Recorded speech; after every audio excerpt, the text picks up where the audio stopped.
तो आज NCERT main book से dual nature of light relation से कुछ क्वेश्चन हम लोग करें। पहला क्वेश्चन हमने सिलेक्ट किया है 11.35। Find the typical D Broglie wavelength associated with a helium atom in helium gas at room temperature 27.27 degrees C and 1 atm pressure, and compare it with the mean separation between two atoms under these conditions. So firstly, we have to find wavelength with helium atom. Now helium atom is like a particle, it is having some mass. इसकी mass है तो इसमें जो wavelength होगा according to de Broglie formula we know that lambda is equal to h by p. यहाँ हमें momentum find out करना है, तो momentum के लिए हमें velocity चाहिए, mass चाहिए। velocity तो दी नहीं गई है, तो यहाँ एक आपको इंफॉर्मेशन है रूम टेम्परेचर, टेम्परेचर दिया हुआ है। तो जरा हम इस तरह से निकालें मीन काइनेटिक एनर्जी पर मॉलिक्यूल, जैसा कि आपने थर्मोडायनेमिक्स में पढ़ा होगा, काइनेटिक थ्योरी ऑफ गैसेज में पढ़ा होगा कि मीन काइनेटिक एनर्जी पर मॉलिक्यूल हाफ mv², ये 3/2 kT के इक्वल है। अब यहाँ k क्या है? Here k is equal to Boltzmann constant,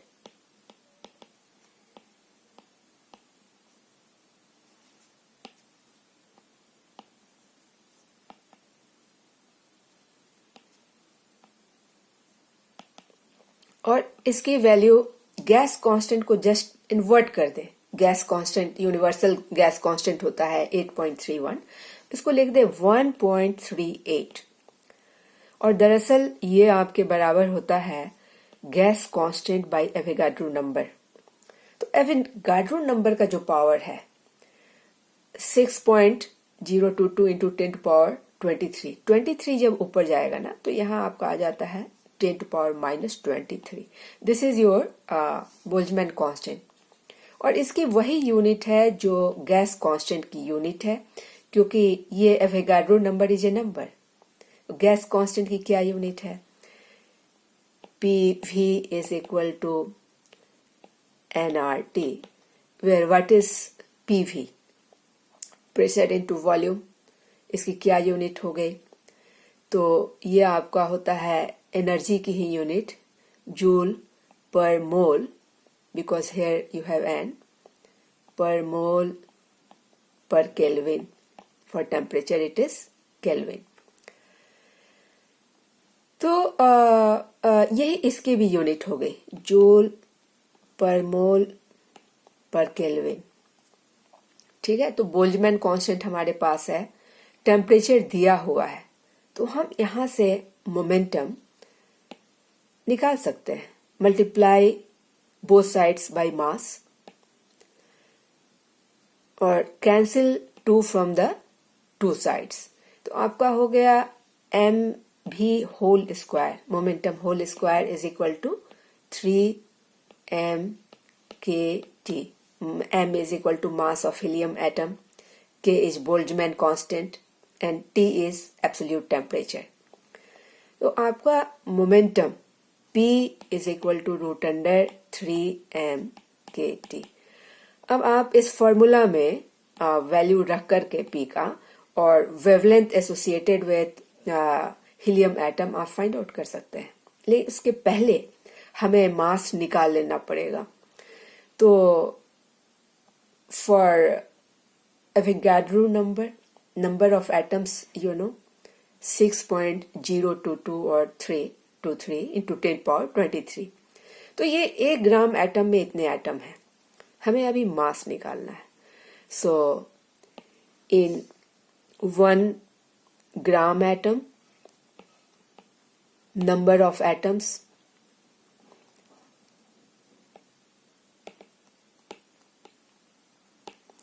is equal to 6.023 into 10 power 23. इतना atoms, this is the number. और 1 ग्राम एटम में इतने एटम हैं, और 1 gram atom, 1 any entity 1 mole, उसका मास क्या है? Molecular mass of helium, mass number, we know mass number. तो उसका मास नंबर 4 है. हीलियम का आपका मास नंबर, हीलियम एटम का 2 इसका एटॉमिक नंबर, मास नंबर 4 है. तो यहां से आप मास ऑफ 1 एटम निकाल सकते हैं. नंबर ऑफ एटम इतने हैं और उसमें मास नंबर कितना है आपका? 4 है. 1 ग्राम एटम, 1 मॉलिक्यूल में मास नंबर कितना है आपका? 4 है, और 1 मॉलिक्यूल में इतने एटम्स हैं. Therefore mass of 1 He atom is equal to atomic mass or mass number. Mass number is a number that is sum of number of protons and number of neutrons. तो उसमें आप जब divide कर देते हैं तो mass of 1 helium atom आ जाता है, divided by 6.022 into 10 power 23.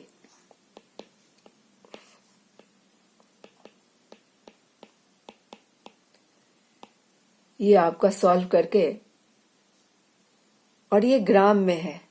1 gram atom, number of atom divided by this is in gram. इसको जरा हम कन्वर्ट कर ले.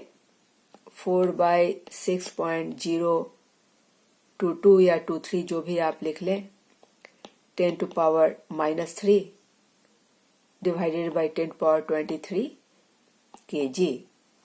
और इसकी वैल्यू आती है इसको नियरली अगर 6 मान लिया जाए तो 2/3 इंटू 10 to power -26 kg. मास इस तरह से हमारा आ गया. तो मास जब आ गया, यहाँ मास हमें मालूम है, बोल्ट्जमैन कांस्टेंट मालूम है, टेम्परेचर दिया हुआ है. तो टेम्परेचर हमारा किस में दिया हुआ है? डिग्री सी में. Let me convert temperature into Kelvin. So temperature is equal to 273 plus 30. Degree C को आप केल्विन में बदलने के लिए 273 से ऐड कर देते हैं, तो ये आपका हो गया 300 kelvin. Now you know everything. Now you can find wavelength. Planck's constant 6.63 into 10 power -34 divided by root under 3 mkt. 3 मास हो गया 2/3 into 10 power -26. Boltzmann constant 1.38 into 10 power -23, and then mk and t, temperature is 300.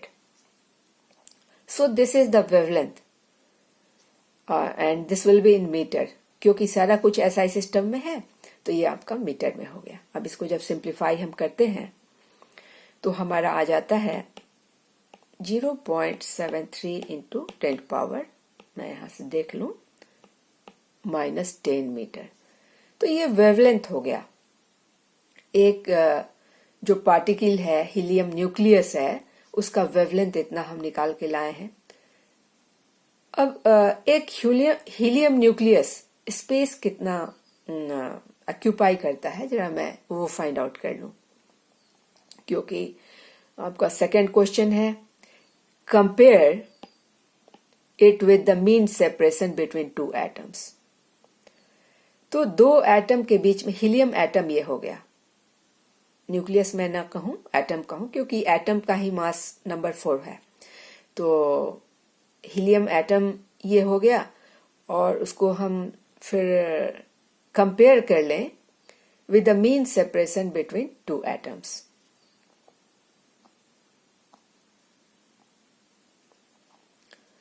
Now for 1 mole,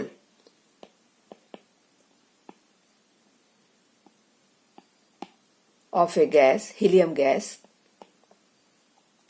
हमें मालूम है PV is equal to nRT. For 1 mole this n will be 1. तो आपका हो गया PV is equal to RT. And we know that Boltzmann constant is equal to gas constant by Avogadro number. So therefore PV is equal to NKT. अब आप assume करें कि एक मोल में कितने एटम्स हैं? ढेर सारे एटम्स हैं एक मोल में। एक मोल हमने लिया हुआ है और उसमें मॉलिक्यूल कितने होते हैं? एक एटॉमिक मोल में नंबर ऑफ एटम्स हो गए एवोगाड्रो नंबर। इसमें एवोगाड्रो नंबर के बराबर मॉलिक्यूल एटम्स हैं और उस एक मोल का वॉल्यूम आपका V है। तो इतने वॉल्यूम में n एटम्स हैं तो यूनिट वॉल्यूम में, therefore in unit volume number of atoms n by V. So this we have to find. Number of atoms,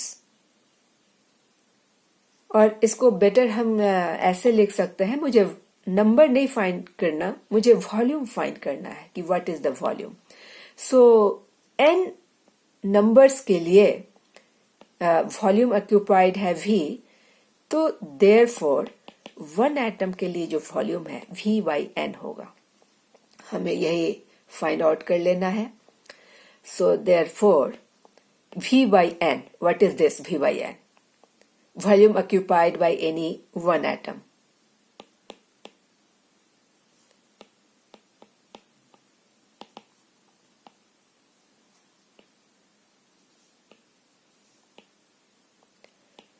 हमें ये वॉल्यूम फाइंड आउट करना है कि एक एटम कौन सा स्पेस लेता है, उसका रेडियस क्या है, और उस रेडियस से हम फिर जो वेवलेंथ हमने निकाला है उसको हम कंपेयर करेंगे कि क्या हर एक एटम जो वॉल्यूम ऑक्यूपाई किए हुए है उसका वेवलेंथ उससे बड़ा है या उससे छोटा है। अगर वेवलेंथ छोटा होगा तो हम सेपरेटली हर एटम को पहचान पाएंगे, रिकॉग्नाइज कर पाएंगे। तो हम जैसा वेवलेंथ तो हमने निकाल लिया, अब एटम की हम साइज निकाल लें कि क्या एटॉमिक साइज है, स्पेस है, कितना एटम जो है स्पेस ऑक्यूपाइड किए हुए है। तो V volume occupied by any one atom can be V by n। तो इस फॉर्मूला से आप फाइंड आउट कर सकते हैं KT by P। V by n is equal to KT by P। तो ये वॉल्यूम है, इतना बड़ा सा वॉल्यूम कोई एटम ऑक्यूपाई किए हुए है। ठीक है, एक एटम है, इतना वॉल्यूम ऑक्यूपाई किए हुए है। And we know that volume is equal to, if we assume that this volume is spherical volume, then it is 4 by 3 pi r cube is equal to V by n। अब ये सारे data इतने huge हैं, either छोटे हो तो या तो बड़े हो, तो इनकी साइज में जो नंबर है, पावर है, इतनी ज्यादा है। जैसे रेडियस का पावर, तो जैसे आप न्यूक्लियस का पावर ले लें 10 to the power -15 फेम्टोमीटर के ऑर्डर का है। और अभी आपने देखा एक एटम के जो रेडियस की साइज है 10 to the power -10-11 मीटर की है, काफी ही छोटा ये साइज है। इसमें ये वाला जो डेटा है ना, वी कैन ओवरलुक, हम इसको छोड़ ही सकते हैं। Power is more important. तो हम क्या करेंगे, for simplicity R cube is equal to V by n अगर हम लेके चलें, जो कि आपका है KT by P, और इसका 1/3 से हम मल्टीप्लाई कर देंगे, तो हमें आ गया रेडियस। और यही साइज हमें पता करनी थी, what is the size of the space it is occupying. तो वो साइज और प्लस जो इसका वेव है, उस वेवलेंथ की क्या साइज है, इस दोनों को हमें कंपेयर करना है। तो हम R निकाल लेंगे। Therefore R is equal to KT by P, where P is pressure, power 1/3। Boltzmann constant K 1.38 into 10 to the power minus 23. Temperature is 300. And pressure, atmospheric pressure आपका दिया हुआ है. Pressure given is 1 atm. And 1 atm, it is not your SI unit. You will convert this into Pascal. So 1 atm is equal to 1.013 into 10 to the power 5 Pascal. Convert हम कर दें और इसको put कर दें. 1.013 into 10 to power 5 and whole power 1/3. तो जब आप इसको फाइंड आउट करते हैं, मैंने यहाँ लिखा हुआ है, ये आपको आ जाता है 3.4 into 10 to the power minus 9 metre. तो अब हम लोग जरा कंपेयर करें. ये जो स्पेस ऑक्यूपाइड कर रहा है, उस स्पेस का ये रेडियस हो गया और हमें कंपेयर करना है. यहाँ आपका एटम पड़ा हुआ है और इसका जो स्पेस ऑक्यूपाइड इसने किया और इसने वेवलेंथ, इसका जो लेमडा है वो हम लेकर के आए हैं आपका 0.73 into 10 power minus 10.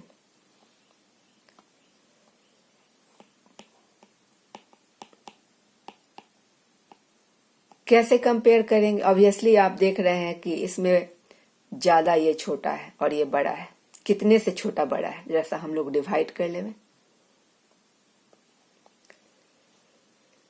क्योंकि पावर छोटा है तो ये ऑब्वियसली छोटा है. एक तो यहाँ डेसिमल भी है, तो जब छोटा है 8 बाय लेमडा जब हम करेंगे 3.4 by 0.7 into 10 to power minus 9 plus 10 आपका ये आ गया.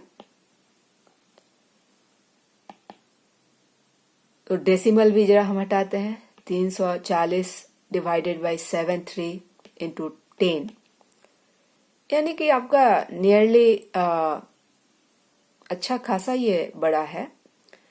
तो कितना हो गया? मेरे ख्याल से 4 टाइम्स जाएगा. 4 से 12 टू 5.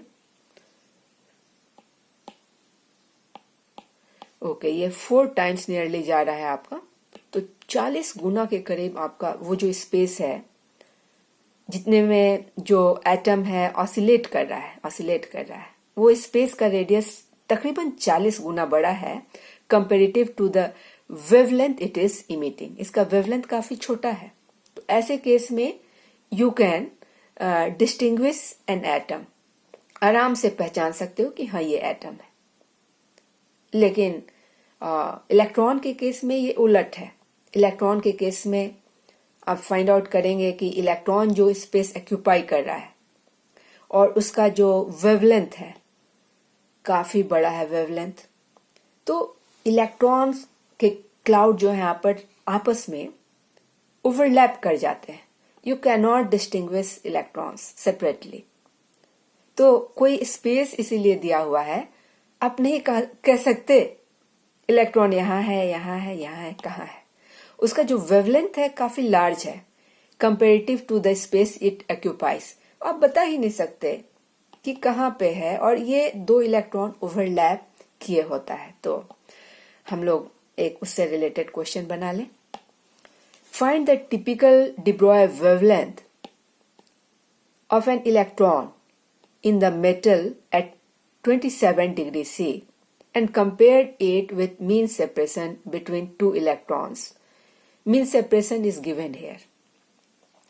तो हम de Broglie wavelength के लिए जस्ट अभी जैसे हमने किया है lambda is equal to h by p और p के प्लेस पे हमने लिखा है 3m मास k into t.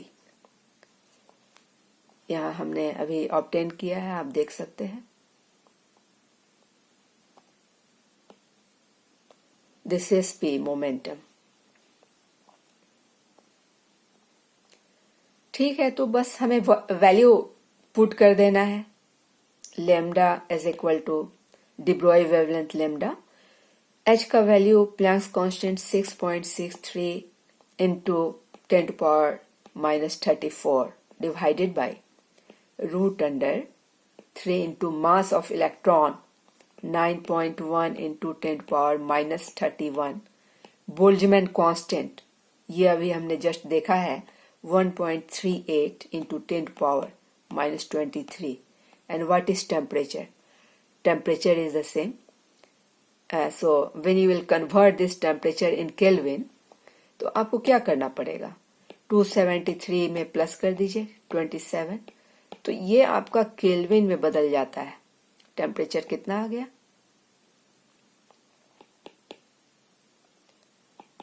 300 केल्विन. तो यहाँ पे हम इसको 300 से मल्टीप्लाई कर दें और सीधे हम इसका रिजल्ट हम यहाँ पुट करना चाहेंगे. ये रिजल्ट आपका आता है 6.2 into 10 to power minus 9. 6.2 into 10 power minus 9 metre. ये आपका डी ब्रोई वेवलेंथ इलेक्ट्रॉन का आ गया. और जो स्पेस ये ऑक्यूपाई करता है उसका रेडियस कितना है ये ऑलरेडी गिवन है. मीन सेपरेशन बिटवीन, तो ये है 2 into 10 to power minus 10 metre. De Broglie wavelength आपका काफी बड़ा है. इसका देख लें आप कि इसका निगेटिव में पावर छोटा है, यानी कि ये डी ब्रोई वेवलेंथ बड़ा है. कितने से बड़ा है? Let us find the factor by which de Broglie wavelength is large.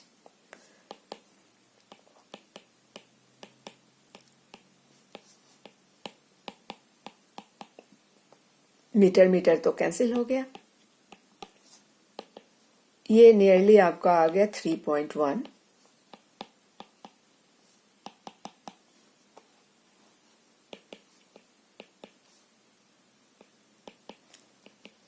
Nearly 31 times जो है वेवलेंथ बड़ा है. वेवलेंथ आपका यहां से अगर आप रेडियस को इस साइड ले आए तो it is larger than radius by 31 times.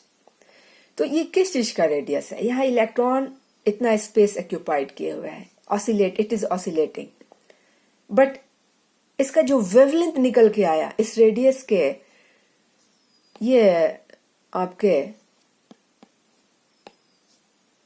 31 times बड़ा है. तो आप कैसे बताइए? चारों ओर आप अगर स्पेस एक घेर लेवे, आपको पता ही नहीं चलेगा कि इलेक्ट्रॉन कहाँ है, यहाँ है, कहाँ है. और इसीलिए पार्टिकल फिजिक्स के लिए हम जनरल मैकेनिक्स यूज नहीं कर सकते. हमें पता ही नहीं है कि पार्टिकल का पता, तो न्यूटोनियन मैकेनिक्स यहाँ हम यूज नहीं कर सकते हैं. तो वहां हम क्वांटम मैकेनिक्स यूज करते हैं और जिसमें प्रोबेबिलिटी हम फाइंड आउट करते हैं कि अच्छा इलेक्ट्रॉन मोस्ट प्रोबेबली कहाँ होगा. तो आई कंक्लूड